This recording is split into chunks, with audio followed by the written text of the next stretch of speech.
Hello, everyone. Welcome back to another episode of Coach Krisler's Convos. Today, I am joined by Dr. Phillip Ovadia, and he is going to share with us his health journey. But before we get into that, Dr. Ovadia, first of all, thank you so much for joining me today and sharing your story. And for those who don't know you, tell us who you are, where you're from, and what you do. Sure thing. And it's great to be here with you. Thank you for having me on, and I'm excited to connect with your audience. So as you said, Dr. Phillip Ovadia, I am a heart surgeon, cardiac surgeon, been in practice for 20 years now. And importantly, during much of that time, I was a very unhealthy heart surgeon.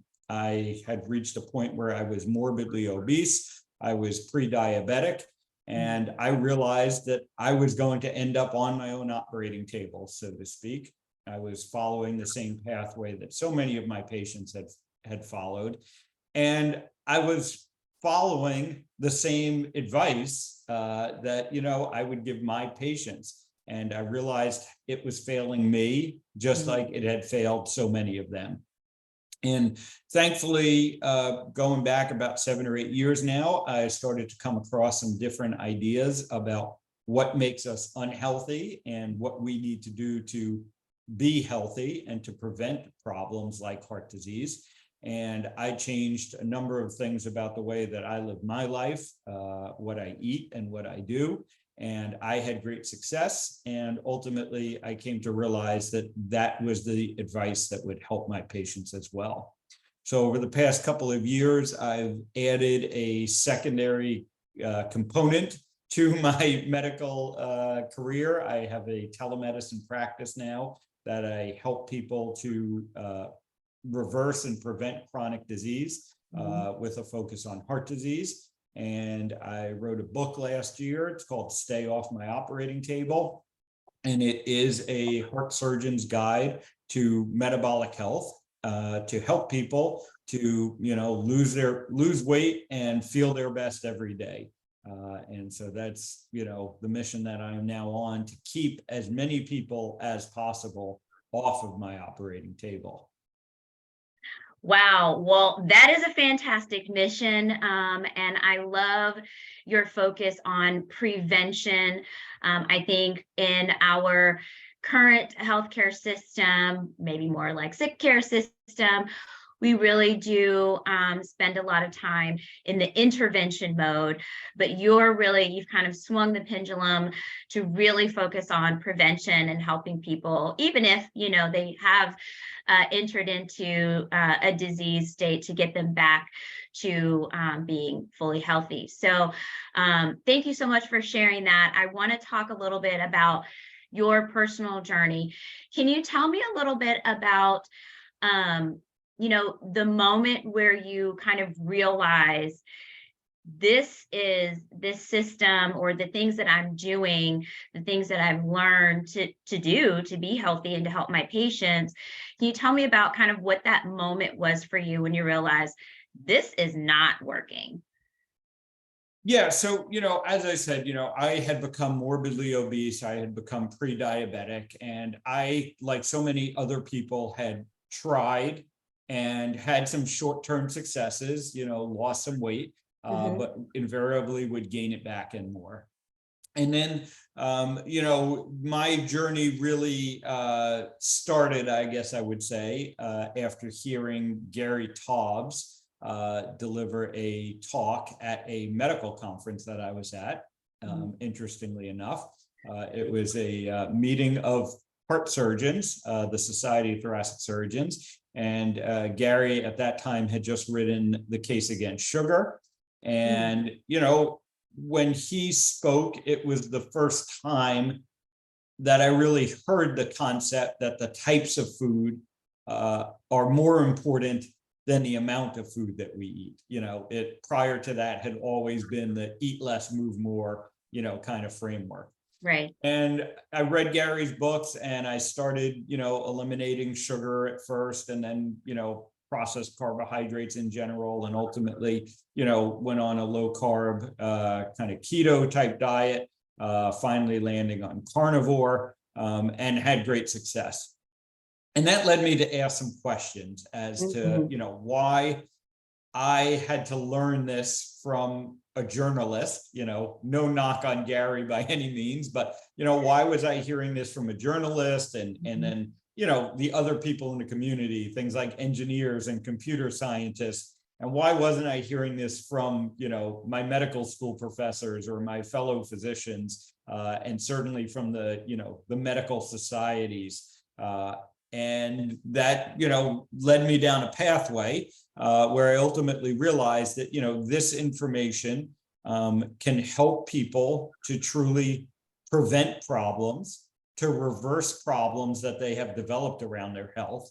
And our medical system is designed to manage people's problems. And so, when I looked at what I was doing every day as a heart surgeon, and I realized ultimately, no matter how good a heart surgeon I might be, no matter how good all the heart surgeons are out there, you're never as good after you have the heart surgery as you would have been if you didn't need the heart surgery in the first place. Yeah. And, the diet and lifestyle interventions can go a long way towards preventing you from needing the heart surgery in the first place. And, ultimately my role as a doctor, my calling as a physician is to help patients any way that I can. And I just realized that this is so much, I feel blessed every day that I can help the people who need heart surgery. Right. And I have those, that skill set. But I realize that I can have a much greater impact on even more people's lives if I keep them from needing the heart surgery in the first place. Yeah, wow. So how long had you been practicing up until that point when you had gone to that conference and heard him speak? Yeah, so at that point I was, nearly 15 years into my career. And, it had been nearly 20 years, since going through medical school at that point. And like I said, these were concepts that I had never heard, no one ever mentioned that perhaps sugar and carbohydrates were our problem. I was educated in the model, and I was practicing in the model of, like I said, eat less, move more, low fat diets. Cholesterol was the primary driver of heart disease. These are all things that, I never even thought to question because they were so well accepted. They're basically viewed as dogma within the medical community. And yet when I started to really think about it, and when I started to really look into this, you realize that, the evidence that this is not the answer is all around us. I mean, my patients, for a large part, my patients had been following that advice for their entire lives, or most of their lives. They had been taking the medications, they had been eating the low-fat diets, and yet they were still ending up on my operating table. That in retrospect, I should have questioned that earlier. And I think more physicians should be questioning these things. Why are we getting such poor results? Why is heart disease still the #1 killer in the United States? If we have had this focus on low fat diets and lowering cholesterol for the past 40 years, why are we still dealing with this epidemic of heart disease? And I think when more doctors start asking those types of questions and demanding answers to those types of questions, we will make some meaningful impacts on people's health. Yeah, fantastic.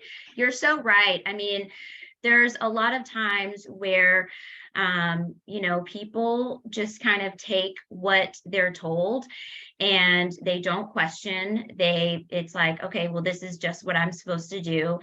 They follow it, and then they realize either they're staying the same, not much has really changed, or maybe even they're getting worse in their circumstances. So There's nothing wrong with asking questions. When you think about little kids, right, they are constantly asking questions. They are so curious. They want to know. Just tell me why. Just feed me some information. I want to know. I want to know. And it's totally acceptable to ask questions, right? To kind of continue that curiosity and love of learning.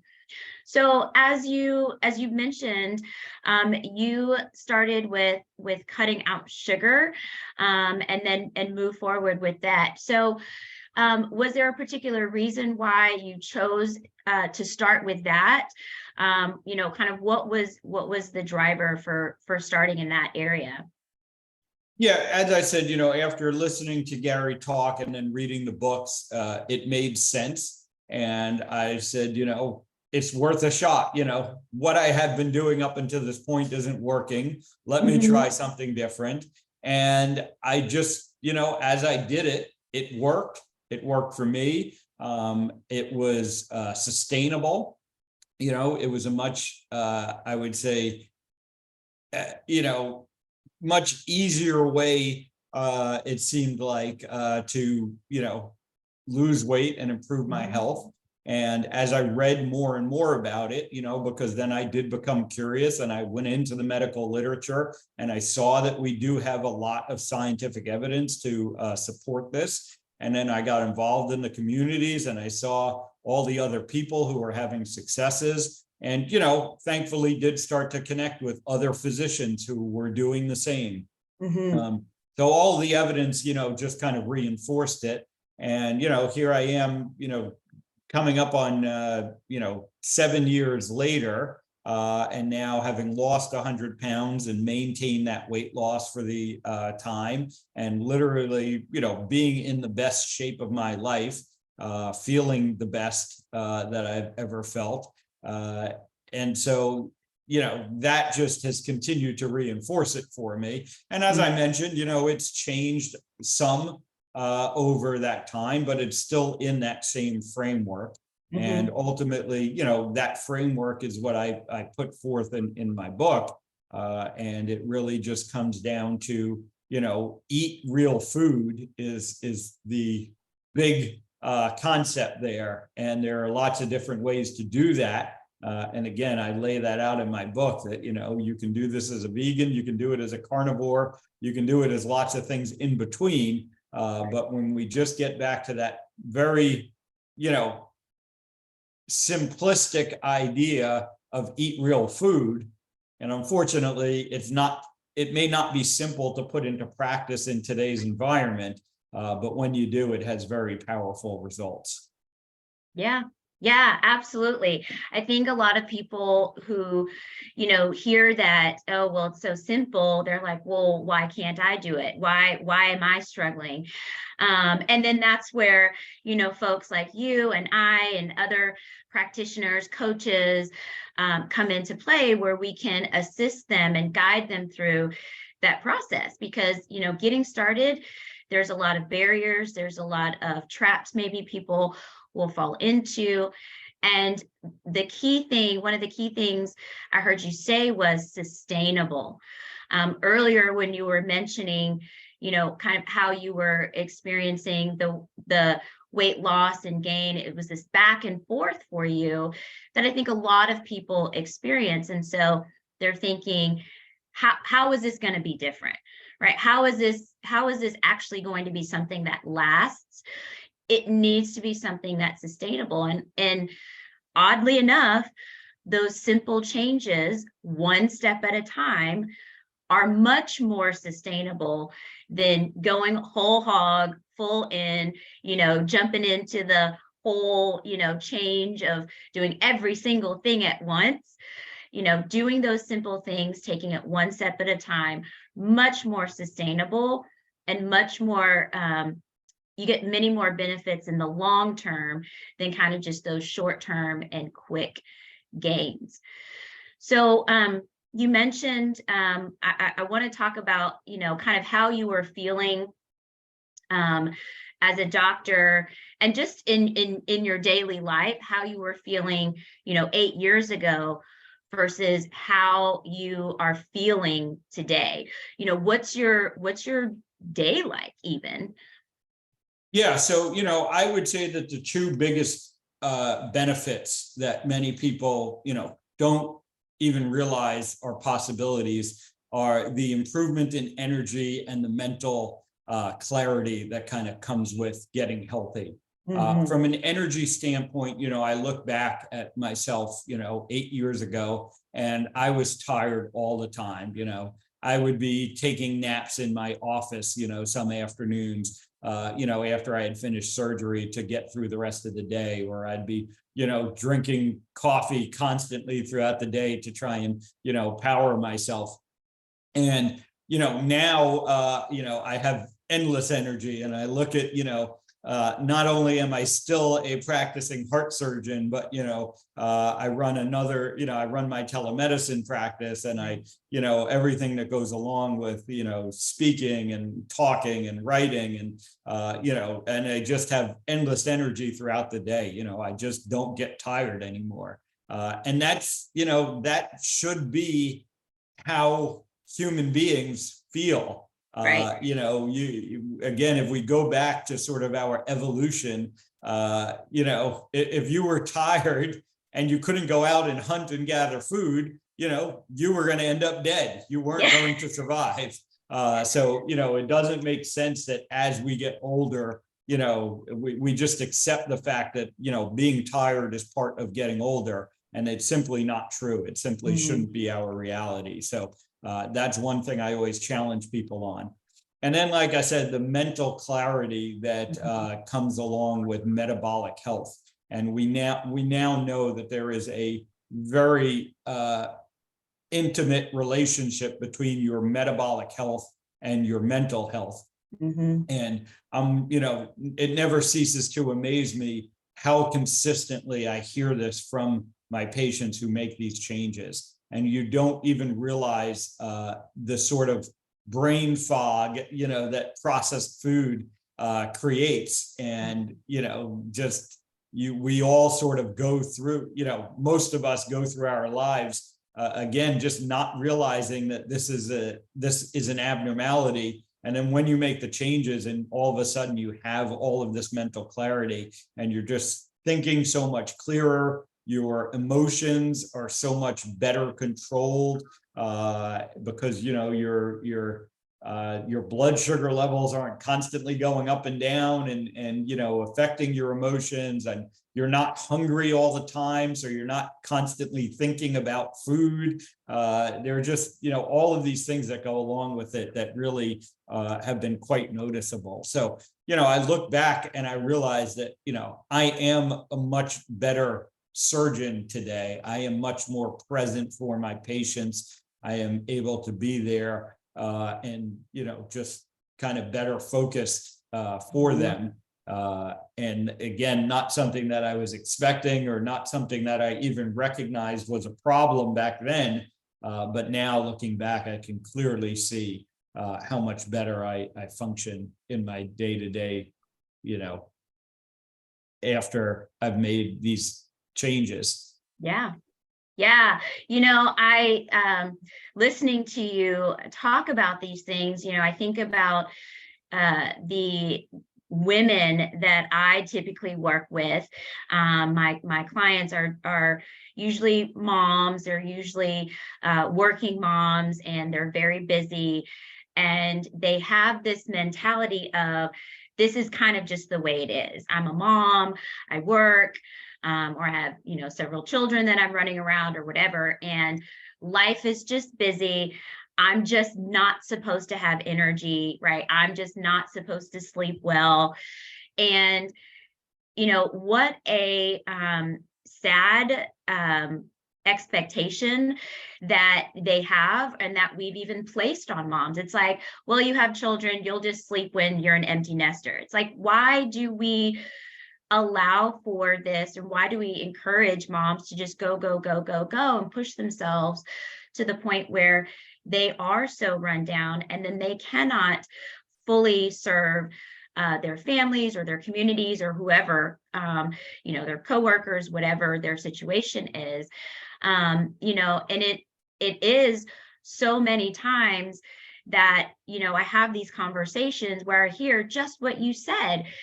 Oh, I didn't know it could be like this. Oh, I didn't know I could have all this energy. Oh, I didn't know I could sleep all the way through the night. These types of things, until they get on the other side and realize these small changes lead to really big things in the long run. And they have a huge effect on our overall health, our mental state, all of those things. You've mentioned metabolic health several times. So could you explain a little bit in layman's terms for us what that is?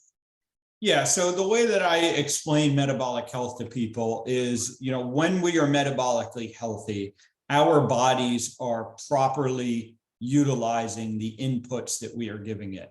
And that primary input is the food that we eat. So, when we eat, one of three things ultimately happens to that food. Some of that food gets turned immediately into energy to use to fuel all of the activities, that are going on in our bodies throughout the day. Some of that food gets broken down and then gets used to build and rebuild our tissues, another process that's constantly going on. And then some of that food is supposed to be put into storage. Some of that energy gets stored for times when food is not available. And historically, again, on an evolutionary time scale, for most of our existence, food was a scarce resource, and we had to work to get it. Our modern environment has basically flipped that. And thankfully for most of us, we don't face starvation and food is readily available. But now we've ended up with an opposite problem, that we end up storing too much energy. We set up an environment where we never are able to use that stored energy. And that leads to a whole host of downstream problems, which is, are the metabolic diseases that we face every day now. Things like diabetes, things like heart disease, things like Alzheimer's disease, many forms of cancer. These are all related, they all have a common root cause, which is metabolic dysfunction.